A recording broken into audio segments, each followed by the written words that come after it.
If you're in your 20s and you care about financial freedom, then this video is for you. I'll be sharing all of the key financial milestones that you need to hit in your 20s because let's be real, it's the money habits and the milestones that you hit in your 20s that will influence your 40s, your 50s and your 60s. And as a doctor who was super intentional about working towards financial freedom, i.e. I started investing in property at the age of 24, I feel like we need to shed a lot more light on what we should be doing in our 20s. And I hope that this video is super helpful and you're able to share it with someone else and use it as a resource. Milestone 1, get a job. And you're probably thinking, why is that a milestone? Your 20s is a testing ground. It's a time where you should fail and fail fast. And one thing that I love about a job, I'm an advocate for having several jobs, is every single job will give you a completely different experience. It will give you insight into the things that you like, into things that you dislike, what makes you tick, what makes you happy, what drains you. And it also allows you to develop your skill sets whilst making money. You will subconsciously be developing your communication skills and your teamwork skills and your time management skills whilst getting paid.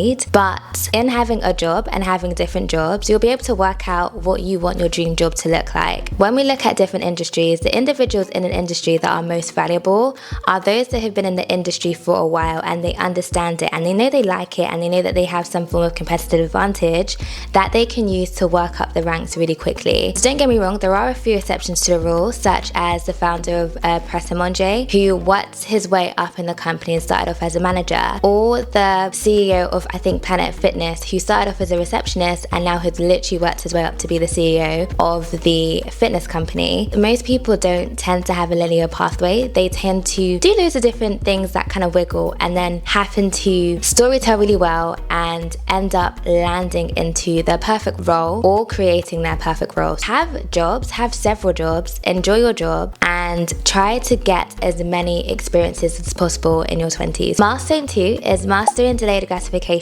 and building your credit score. In the world of Instagram and TikTok, where everybody is in Dubai and they're shaking their ass on the yacht, it's very easy to fall into the lifestyle trap. It's very easy to pay for really expensive holidays or designer items just to keep on top of the trends. I can't lie, for me, the biggest flex is freedom. It's deciding whether or not you want to go to work depending on how you feel, as opposed to having to go because you need to pay your bills. Imagine just waking up in the morning and thinking, I don't want to go to work today, so you don't, and your lifestyle is completely unbothered. You can't put money on how much freedom is worth, and in order to have that level of freedom, you need to practice and master the art of delayed gratification. And delayed gratification is basically saying, I'm going to sacrifice the things that I want right now in order to have an even better life in the future. Milestone 3 is building your credit score. Credit cards in general tend to get a really bad rep, and I completely understand.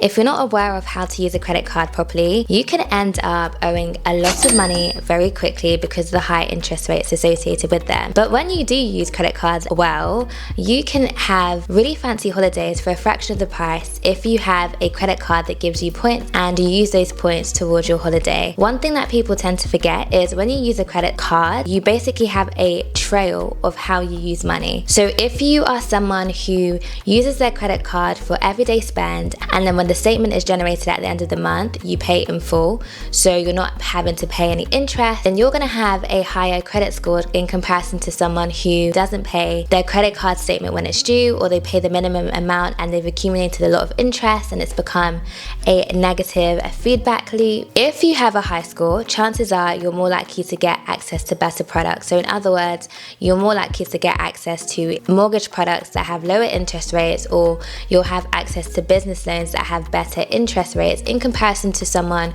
who has a lower credit score. Reason being, if you have a low credit score, you are deemed as risky, and banks feel like if they give you money, there is a lower probability that they're going to get that money back. And so to caveat that, they make the interest rates higher. And so if you do have a credit card, there are things that you can do to help boost your credit score. One of them being making sure that you pay your credit card statement in full. Second thing is actually going through a report and checking to see if there's anything on there that could be bringing it down, such as a CCJ or any disputes you may have had with a company that could be on your credit file. The third thing that you can do is making sure that all of your address details are correct so that the banks have a lot more information on you. And people say that the more information they have about you in terms of the accounts that you have open open, the better it is, because they have more information to look at to suss out what your habits are like than if they had just a small piece of information. Milestone 4 is being able to set specific saving goals. When people think about saving, I can't lie, saving tends to get a bad rep. People usually associate it with being frugal, saying no to experiences, having a boring financial life, and just having a boring life in general. But I actually think that if you're able to set saving goals, it does the opposite. It allows you to have a fun life, and it allows you to be super intentional with your money. Reason being, when you have a saving goal, it allows you to work backwards, and it also helps you to be intentional with how you spend your money, because you'll be subconsciously thinking about whether or not how you spend money is helping you get to your savings goal. Let's say you had a dream holiday to go to Thailand and the entire trip would cost you £2,000, and you were planning on booking the trip in 12 months time.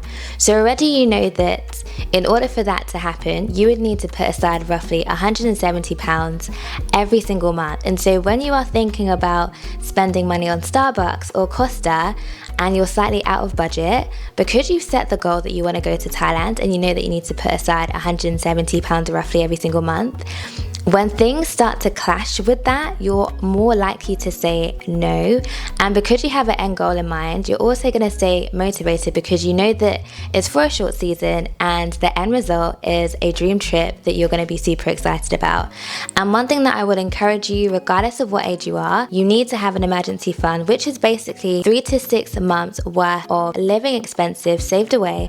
So if God forbid anything unexpected happens, you have a pot of money to at least keep you on your feet for a good 3 to 6 months whilst you navigate your new circumstances. Milestone 5 is learning how to budget. Budgeting looks different from person to person. Everyone has a different financial situation, and your 20s is one of the best times for you to figure out how best to budget based on your own personal circumstance. There are loads of different budgeting methods out there. A really common one for people starting out is a 50-30-20 rule. So you don't spend more than 50% on things that you need, not more than 30% on things that you want, and then spending the remaining 20% on all things investing.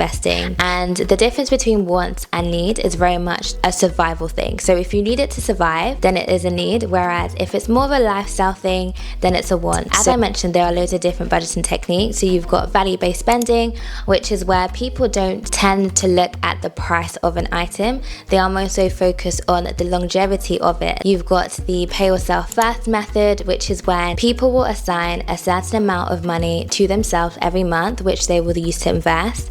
And then with the money left over, they will make it work in order to meet their everyday expenses, and they will do that month in, month out. And what's so beautiful about your 20s is you're experiencing money probably the first time through having a job or working on the side, or working out what your financial needs are, and then creating a budget that fits into that and allows you to achieve those financial goals is great. And milestone 6 is investing. And I can't lie to you, of all of the milestones, this one is my favorite, because I really feel like it's investing that moves the needle the most. When you invest, you are basically allowing your money to work for you and to help you build this dream life that you have, and to give you the financial freedom that you desire. And the earlier you start, the better. But if you haven't started in your 20s, the next best time to start is now. And it's looking at the different things you can invest in. And I've got loads of videos on this channel talking about the different investment strategies that you can implement. But before you're even able to implement them, you need to have money assigned for investment purposes. And I really feel like in your 20s, the key thing that really helps